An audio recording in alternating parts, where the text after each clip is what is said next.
নমস্কাৰ সকলোকে আমাৰ ফালৰ পৰা নমস্কাৰ জনাই লৈছোঁ। বিচাৰি ফুৰিছোঁ অৰঙে দৰঙে হেৰুৱা হৃদয়ৰ ঠিকনা, উকিয়াই মাতিছোঁ ৰিঙিয়াই সুধিছোঁ মনৰে কথাবোৰ কোৱা না। আজি মনৰ কথা বিচাৰি মই এনেকুৱা এখন ঠাইত উপস্থিত হৈছোঁহি। মই সম্পূৰ্ণ ঠিকনাটো আপোনালোকক দিব নোৱাৰিম, ক'ত মই উপস্থিত আছোঁ, যিগৰাকী ব্যক্তিৰ সৈতে মই উপস্থিত আছোঁ তেখেতে আপোনালোকক এই গাঁওখনৰ পৰিচয়টো কৰাই দিব। প্ৰথমতে আপোনাক নমস্কাৰ জনাই লৈছোঁ। নমস্কাৰ জনাই লৈছোঁ। প্ৰথম আপোনাৰ পৰিচয়টো কওক। মোৰ নাম শ্ৰী কুম্ভ ডেকা। হয়, ঘৰ মোৰ গাঁওখন হ'ল এই উদমাৰী মিলনপুৰ, হয় হয় পোষ্ট অফিচ দেওশাল, জিলা মৰিগাঁও, অসম। ঠিক আছে বাৰু, মই আৰু এটা কথা আপোনাৰ পৰা জানিব বিচাৰিম যে ৰাইজকো কৈ ভাল পাম, মোৰ যিসকল শ্ৰোতা দৰ্শক আছে তেওঁলোককো কৈ ভাল পাম। আমি যেনেকৈ লিগেচি বিচাৰি ফুৰোঁ, আজি মই এখেতসকলৰ একদম তাহানি দিনৰ লিগেচি বিচাৰি তেখেতৰ ওচৰত পাইছোঁহি। তেখেতে ক'লে ইতিমধ্যে তেখেতৰ নাম কুম্ভৰাম ডেকা, বৰ্তমান তেওঁ সিন্ধিখৰত বসবাস কৰি আছে। কিন্তু মই বিশ্বস্ত সূত্ৰে গম পালোঁ, মই যেতিয়া নামঘৰৰ তথ্য বিচাৰি বিচাৰি ঘূৰি ফুৰিছিলোঁ তেতিয়াই গম পালোঁ যে এখেতসকল ইয়াৰ মানুহ নহয়। আচলতে এখেতসকলৰ পৰিচয়টো ক'ৰ আছিলে, তেখেতসকলৰ লিগেচিটো ক'ত আছিলে, আজি মই তাৰেই তথ্য আপোনালোকক দিবলৈ বিচাৰিছোঁ। এনেদৰে ঘূৰি ফুৰোঁতে বিভিন্ন তথ্য পাইছোঁ আৰু সেই তথ্যৰ অনুসন্ধান কৰিয়ে মই এখেতৰ ওচৰলৈ আহিছোঁ। আপোনালোকেও শুনকচোন, এখেতসকল ক'ৰ মানুহ আছিলে, কেনেদৰে আহি দেওশালত বসবাস কৰিব লগা হ'ল, এই গোটেই কাহিনী আজি এটা বৰ ৰোমাঞ্চকৰ কাহিনী আপোনালোকক মই ক'বলৈ গৈ আছোঁ। আৰু মই জানিছোঁ যিমান ধৰণে আপোনালোকে তাতোকৈ বেছি ভালকৈ গম পাব। এতিয়া কওক যে আপোনালোকে প্ৰথম ক'ত আছিল, দেওশাললৈ অহাৰ আগতে আপোনালোকে ক'ত আছিলে, কেনেদৰে আহিলে, কিয় আহিব লগা হ'ল, এই কথাখিনি কওক অকণমান। কৃষ্ণ, আমি আগতে আছিলোঁ আপোনাৰ ৰাঙামাটি গাঁও, পোষ্ট অফিচ ভোলাগঞ্জ, থানা চেৰাপুঞ্জী, জিলা শ্বিলং, অসম। আমাৰ ভাৰতবৰ্ষটো খণ্ডিত নোহোৱাৰ আগতে বাংলাদেশখনো আমাৰ এই ভাৰতৰ লগতে আছিলে। এই বাংলাদেশত আমাৰ হিন্দু মানুহ, তাত কোচ মানুহ আছিলে, নেপালী মানুহ আছিল, বঙালী মানুহ আছিল, গাৰো মানুহ আছিল, হাজং মানুহ আছিল।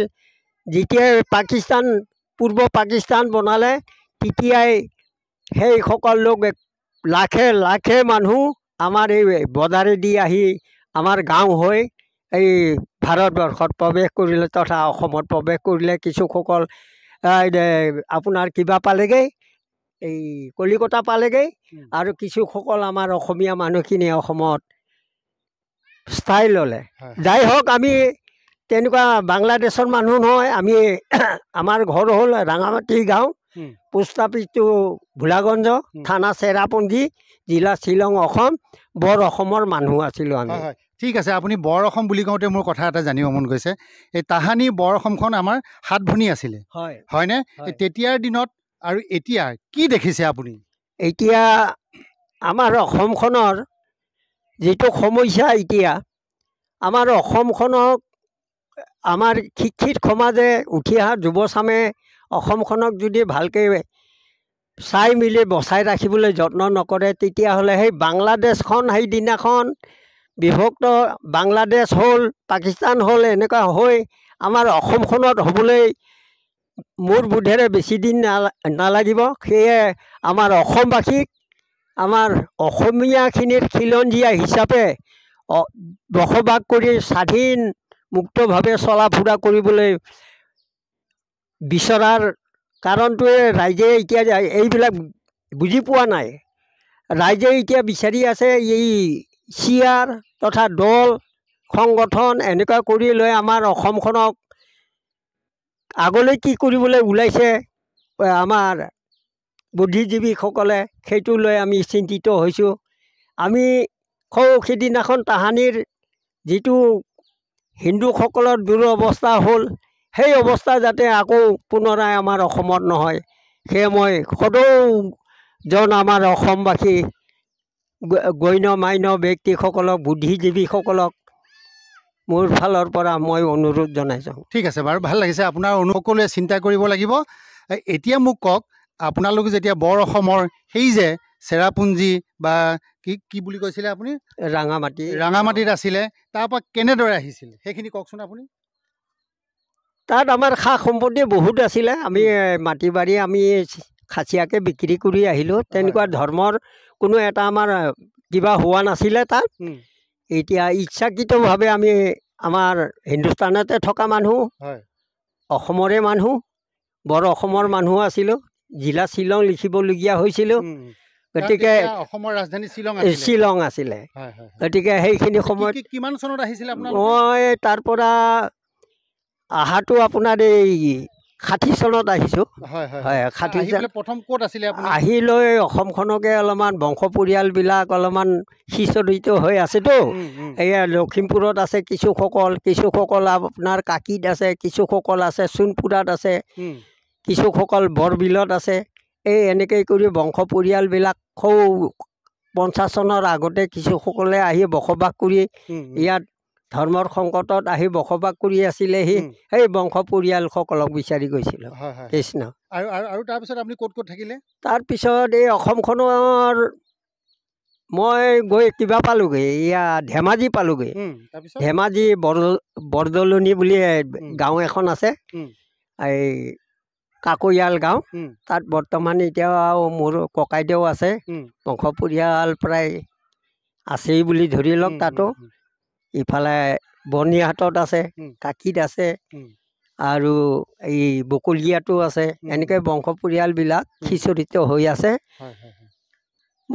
মই জনাত আৰু এটা কথা যে দেওশালক এতিয়াও মানে কি দেওশাল ৰিফিউজি শব্দ এটা লগাই থৈ দিছে, হয়নে? যিখন আমাৰ প্ৰাথমিক বিদ্যালয় আছে, দেওশাল ৰিফিউজি প্ৰাথমিক বিদ্যালয় লিখা আছে। এই আপোনালোক যে আহিছিলে, হয়নে নহয়, এই ৰিফিউজি শব্দটো কেনেকৈ হ'ল, আৰু তাৰপিছত আপোনালোকক কোন মিনিষ্টাৰে, অসমৰ কোনজন মন্ত্ৰীয়ে আপোনালোকক আনি দেওশালত মানে স্থাপন কৰিছিলে, সেই কথাখিনি কৈ দিয়কচোন অকণমান। এই বিষয়ে শলাগ ল'বলগীয়া কথা। সেইদিনাখন যেতিয়া আহিছিলে গুৱাহাটীত, অসমীয়া মানুহ দেখি আমাৰ মতি বৰাদেৱ তেখেতে আমাক বৰ মৰমেৰে আমাৰ এই দেওশালত লৈ আহিল। আমাৰ এই কোচ মানুহ কি কাৰণত বাংলাদেশৰ পৰা কিয় লুটি ঘুটি হৈ আহিবলগীয়া হ'ল, সেই বুলি মৰম কৰি লৈ আহিলে। ইয়াত মাটি বাৰী দেখুৱালেহি। তাৰপিছতে এখেতসকল ভগনীয়া হৈ আহিছে। এই তেতিয়াই মতি বৰাই স্কুলো এখন দিলে, মাটি দেখুৱাই দিলে ইয়াত। তেতিয়া মাথাউৰি নাছিলে, প্ৰচুৰ বানপানী। এই কিছুসকলে ইয়াত থাকিব পৰা নাছিল। গাৰো মানুহ কিছুমান আছিলে। গাৰোসকল ইয়াৰ পৰা পলাই পতং দিলে, ক'ৰবাত পাহাৰত আছেগৈ। এতিয়া এই মক্সা না কি সেইবিলাক জেগাত আছেগৈ। গাৰো আছিলে ইয়াত বাংলাদেশৰ পৰা অহা। গতিকে অসমত প্ৰায় যেতিয়া বৰ অসমৰ মানুহ চিলেট, সুনামগঞ্জ এইবিলাক অসমৰে এটা এলেকা আছিলে। খাচীয়া জয়ন্তীয়া হিল আছিলে। সেইবিলাকৰ পৰা যেতিয়া ভাগ বিতৰণ হৈ গ'ল, সেইবিলাকৰ পৰা ধৰ্মৰ সংকটত মানুহবিলাক সিঁচৰিত হৈ আহিলে। লাখ লাখ মানুহ আহিলে। আমাৰ ঘৰ হৈ পেলাই আহিছে। মেইন ৰাস্তা আমাৰ ঘৰৰ ওচৰতে।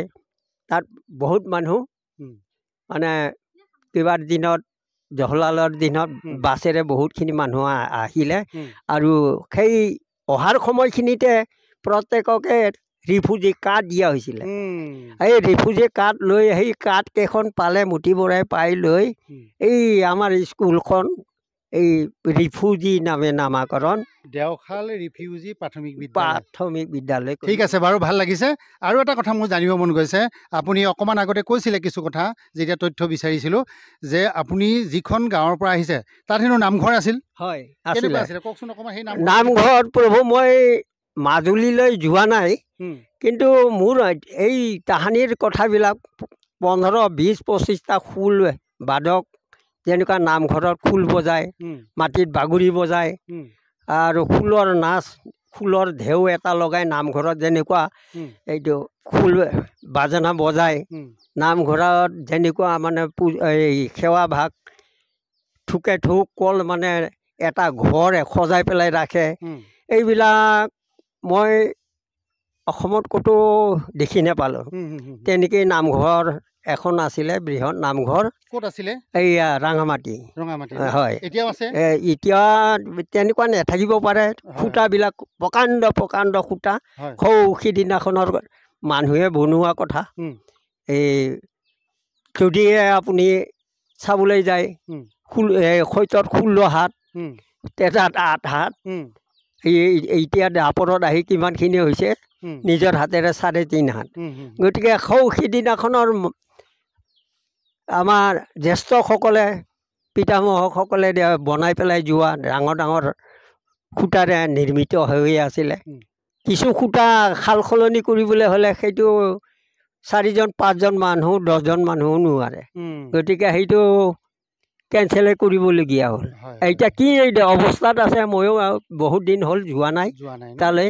আৰু তাৰে আপোনালোকৰ বংশ পৰিয়াল তাত আছেনে? বংশ পৰিয়াল আছে এতিয়াও। হয়, শ্বিলঙত তাতে আছে এতিয়াও। এতিয়া আমাৰ এই নাম প্ৰসংগ এইবিলাক কৰিবলৈ হ'লে আপোনাৰ শ্বিলঙৰ পৰা, বিষ্ণুপুৰৰ পৰা আৰু এই লাবান নামঘৰৰ পৰা এইসকলক লৈ গৈ ভালে সেৱা অৰ্চনাবিলাক কৰে আৰু শিকিও আছে, ধাম ধুমে শিকি আছে ভালকৈ। এইবিলাক অসমৰ গুৰুজনাৰ নীতি আদৰ্শ ধুনীয়াকৈ পৰিচালনা কৰি আছে। ঠিক আছে, আমি আৰু কথা পাতিম।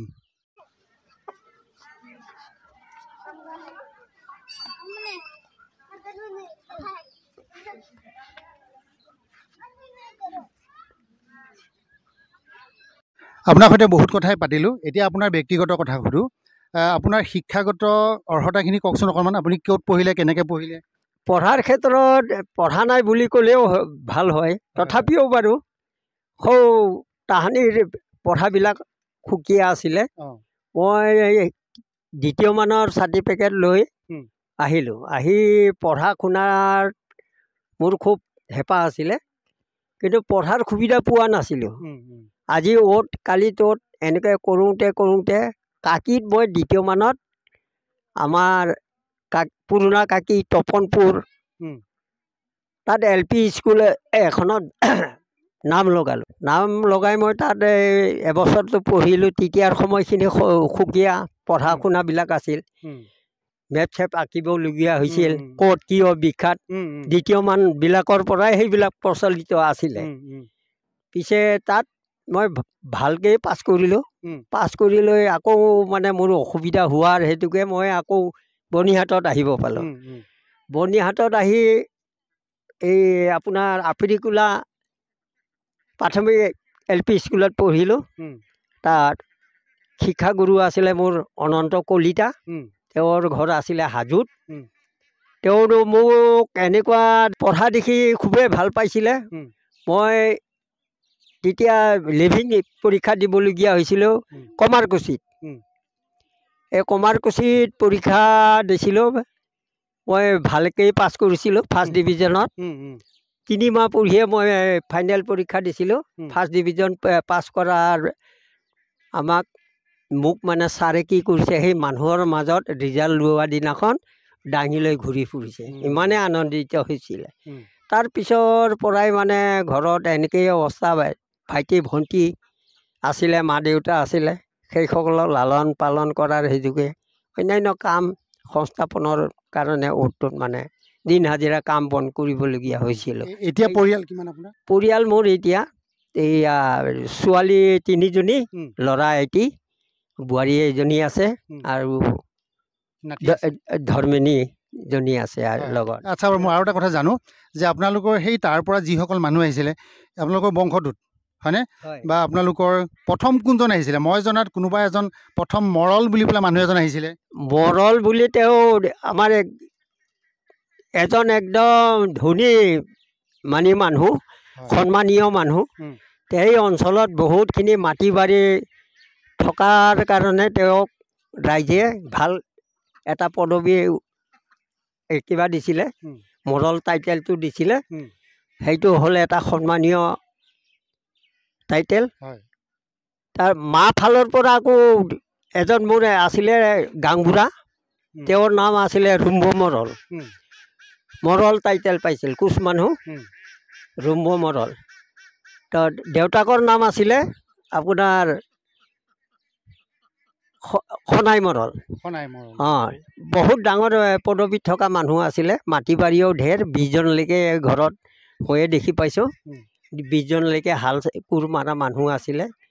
তো ইয়াত অহাৰ পৰা সেই মাটি বাৰী বেছি আহি অসম চাৰা অসম ঘূৰি ঘূৰি সেই টকা পইচা শেষ, বুদ্ধি নাছিলে, এনেকৈ শেষ হৈ মানে এতিয়া এই উটমাৰী মিলনপুৰ গাঁৱৰ এই বিলপাৰত বহি লৈ হৰি সেৱাৰ এটা নামঘৰ বনাই লৈছোঁ। এই যি অলপ পাওঁ মেলোঁ খাওঁ, খাই বৈ লৈ আৰু হৰি কথাতে ব্যস্ত হৈ আছোঁ আৰু প্ৰভু। ঠিক আছে, ঠিক আছে, ভাল, হৰি সেৱাও লাগিব আমাক। কিন্তু আৰু এটা কথা মোৰ জানিব মন গৈছে, সেই যে তাহানিতে আপোনালোকে এৰি থৈ আহিলে গাঁওখন, হয়নে? হয়। সেই তাহানিতে এৰি থৈ অহা গাঁওখনৰ স্মৃতিয়ে কেতিয়াবা আপোনাৰ আমনি নকৰেনে? আমনি মানে কেতিয়াবা সেইবিলাক মনত পৰি লৈ কোনে কেনেকুৱা কি আছিলে, ক'ত কেনেকুৱা কি কৰিছিলোঁ, বল খেলিব কেনেকুৱা গৈছিলোঁ, খাচীয়া ল'ৰাকেইটাৰ লগত কেনেকুৱা বল খেলিছিলোঁ, মোৰ নামঘৰটো কেনেকুৱা আছিলে, নৈত কেনেকুৱা বৰশী মাৰিলে কিমানখিনি মাছ পাইছিলোঁ, এই চাৰা সমস্ত কথাবিলাক মানে কেতিয়াবা মনত পৰিলে নিশাটো টোপনি নাহে। সেই শৈশৱৰ সময়খিনিত যি আনন্দ মনেৰে দিনবিলাক পাৰ কৰিলোঁ। আমাৰ ককা দেউতা গাঁওবুঢ়া আছিলে, মোমায়ক আৰু মোক কি কৰে, হাফ পেণ্ট বগা জোতা পিন্ধাই লৈ শ্বিলঙত ডাঙৰ ডাঙৰ মেল মিটিং হ'লে তালৈ লৈ আহে, মিটিং শুনিবলৈ লৈ আহে। এই জহলালকো দেখি পাইছোঁ, এই জীয়েকজনীকো লগত লৈ আহিছিলে, ইন্দিৰা গান্ধী বৰ এজনী, এই তাইকো দেখা পাইছোঁ, এই বাল্যকালতে দেখিলোঁ। আৰু দেখি লৈ মুঠতে এতিয়া প্ৰভুৱে যিখিনি কথা সুধিলে নিজৰ গাঁৱৰ কথা কিয় মনত নপৰিব কওকচোন বাৰু। বাৰু আৰু এটা কথা মই শেষত আপোনাৰ পৰা জানিব বিচাৰোঁ, আপুনি বিভিন্ন ঠাই ঘূৰি আহিলে, হয়নে? শ্বিলঙত আছিলে, হয়নে? সেয়া অসম আৰু এতিয়া ধৰক অসম আৰু বাংলাদেশৰ বৰ্ডাৰ, হয়নে? সেই বৰ্ডাৰত থাকোঁতে বা আপুনি বিভিন্ন ঠাইত ঘূৰি আহিছে, আপুনি গাৰো মানুহসকলক লগ পাইছিলে, কিছু ভাষা আপুনি জানেনে? অসমীয়া আৰু কিবা কিবি ভাষা জানে নেকি আপুনি? ভাষা মানে সেইবিলাক নোকোৱাকৈ এতিয়া অলপমান পাহৰি গৈছোঁ। গাৰো ভাষাবিলাক অলপ আছিলে মনত, মণিপুৰী ভাষাবিলাক আছিলে, এতিয়া যে মই একোৱে মনত নাই নে আপোনাৰ? এই গাৰো ভাষা দুই এটা আছে। তেনেহ'লে ঠিক আছে, গাৰো ভাষাত নমস্কাৰ কি বুলি কয়? নমস্কাৰটো পাহৰিছোঁ মই, কিন্তু কি খালে, কি মাংস খালে, কিহেৰে তৰকাৰী খালে, মাই বিজাক চাহা, বাচিৰি না কলৈ যাব, এইবিলাক কথাবিলাক অলপ অলপ মনত আছে। আৰু মানে তুমি কলৈ যাবা তেতিয়া কি হ'ব? বাচিৰি না, এই এনেকৈ কথা এই পাহৰিছোঁ প্ৰভু। ঠিক আছে বাৰু, কিছু অলপ ধেমালি কৰিলোঁ, কিন্তু এটা কথা মোৰ ভাবি ভাল লাগিছে যে সেই তাহানিতে 1950 চনতে এৰি থৈ অহা আজি আকৌ কিছু কিছু ব্যক্তিক মই লগ পালোঁ, লগ পাই অলপ মনৰ কথা পাতিলোঁ। বৰ্তমান দেশখনৰ যিটো সমস্যা, হয়নে, তাৰ বাবে আপুনি নতুন প্ৰজন্মক কি বুলি ক'ব? মই এইটোকে নতুন উঠি অহা যুৱ চামক এইটোকে অনুৰোধ জনাম যে আমাৰ অসমখনক ভালে ধীৰে সুস্থিৰে ৰাখিবলৈ, শান্তি সম্প্ৰীতিত ৰাখিবলৈ হ'লে আমি উঠি অহা যুৱ চামকে আশা কৰিব লাগিব। কিছু ৰাজনীতিৰ নেতাবিলাকক আমি দেখিবলৈ পাইছোঁ, চিটৰ কাৰণে নানান ভাষা নানান কথাবিলাক প্ৰয়োগ কৰিছে, যাতে সেই পুনৰাই সেই বাংলাদেশৰ নিচিনা আকৌ আমাৰ অসমৰ বাসিন্দাসকল, আমাৰ এই স্থানীয় লোকসকলে অসম এৰি আকৌ কোনোবা এখন অসম বিচাৰি পেলাই গৈ যে বসবাস কৰি শান্তিৰে থাকিব, সেইটো আশা একে নকৰিব। আমাৰ অসমখনক সুস্থিৰে অৱস্থাত ৰাখি, ভালে কৌশলে ৰাখি, শিক্ষাৰ দিশতে হওক, একতাৰ বান্ধোনত গুৰুজনাৰ নীতি আদৰ্শ লৈ সকলোকে একতাৰ বান্ধোনত ৰাখি ধৰ্মৰ বিষয়ে জ্ঞান দিবি, যাতে আমাৰ অসমখনক ভালকৈ শান্তিৰে ৰাখে। ঠিক আছে, উঠি অহা যুৱ চামৰ ওচৰত প্ৰাৰ্থনা কৰিলোঁ, কামনা কৰিলোঁ। ঠিক আছে, বহুত বহুত ধন্যবাদ। আপোনালোকে গম পাইছে যে কিমান গৰম লাগিছে, মই ঘাম মচি মচি আছোঁ, উপায় নাই, তথাপি আপোনালোকক কথাখিনি ক'লোঁ। হয়তো দেখাত বেয়া লাগিব পাৰে, কিন্তু উপায় নাই। শেষত সকলোকে ধন্যবাদ জ্ঞাপন কৰিছোঁ। মোৰ আজি এই ভিডিঅ'টো পাই ইমান ভাল লাগিছে যে আমাৰ মানুহবোৰ কেনেদৰে কি দুৰ্বিপাকত পৰি ক'ৰ মানুহ ক'লৈ যাব লগা হৈছে, সেই কথাখিনি ভাবিলে বৰ আচৰিত লাগে। আজি হয়তো মোৰ জীৱনত ঘটা নাই, মই দেশ এৰি বেলেগলৈ যাব লগা হোৱা পৰিৱেশ হোৱা নাই, সেইবাবে কথাটো অনুভৱ কৰা নাই। কিন্তু যিসকলে দেশ এৰি বিদেশত আছে, নিজৰ জন্মস্থান এৰি বেলেগত থাকিব লগা হৈছে, নৈ গৰাখহনীয়াত পৰি যিসকলে নিজৰ পিতৃ ভেটি এৰি থৈ বেলেগত থাকিব লগা হৈছে, সেইসকলেহে বুজি পায় এই বেদনাটো, হয়নে? গতিকে মই এখেতক পুনৰবাৰ ধন্যবাদ জ্ঞাপন কৰিছোঁ আৰু এইখিনি তথ্য পোৱাৰ বাবে এটা নতুন ভিডিঅ'লৈ আপোনালোক সকলোকে স্বাগতম জনাই, যদি মোৰ ভিডিঅ'টো চাই ভাল পাইছে তেনেহ'লে লাইক কৰিব, শ্বেয়াৰ কৰিব, ছাবস্ক্ৰাইব কৰিব আৰু ৰদালি দৰ্শন ইউটিউব চেনেলটো আগুৱাই যোৱাত সহায় কৰিব বুলি কামনা কৰি আজিৰ এই ভিডিঅ'টো ইমানতে সামৰণি মাৰিছোঁ। ধন্যবাদ।